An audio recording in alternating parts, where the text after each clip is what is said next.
ഭയപ്പെടേണ്ട, വിശ്വസിക്കുക മാത്രം ചെയ്യുക. നിങ്ങളെ അതിശയോക്തിയായി കർത്താവ് നടത്താൻ പോകുകയാണ്. സാധ്യത ഇല്ലാത്തിടത്ത് ദൈവത്തിൻ്റെ സാധ്യത വിളിക്കും എന്ന് പറഞ്ഞാൽ നമ്മൾക്ക് സാധ്യത എങ്ങനെയാണ് നഷ്ടപ്പെട്ടതെന്നറിയോ?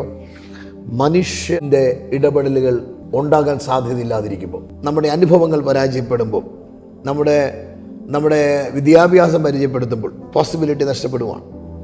അല്ലെങ്കിൽ നമ്മളെ സഹായിക്കാൻ സാധ്യതയുള്ളവർ, റെക്കമെൻഡ് ചെയ്യാൻ കഴിവുള്ളവർ, സ്വാധീനം ചെലുത്താൻ കഴിവുള്ളവർ പറ്റില്ല എന്ന് പറയുമ്പോൾ, പണം തരാമെന്ന് പറഞ്ഞവർ പറ്റില്ല എന്ന് പറയുമ്പോൾ പോസിബിലിറ്റി നഷ്ടപ്പെടുവാണ്. അപ്പോൾ പോസിബിലിറ്റി ഇല്ലാത്ത സ്ഥലത്ത് സാധ്യതകൾ തുറക്കപ്പെടുകയാണ്. ആമേൻ. അത് വിശ്വസിക്കുക.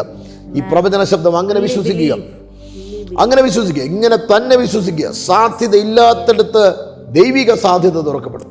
മനുഷ്യന്റെ സാധ്യത പരാജയപ്പെടും, എന്നാൽ കിങ്ഡം പോസിബിലിറ്റീസ് തുറക്കും. ദൈവത്തിന്റെ സാധ്യതകൾ നിങ്ങൾക്ക് വേണ്ടി തുറക്കപ്പെടുകയാണ്. വിശ്വസിക്കുക. ഇന്ന് ഈ സമയത്ത് തന്നെ കർത്താവിന്റെ ജീവൻ നിങ്ങളിലേക്ക് വ്യാപരിക്കുകയാണ്.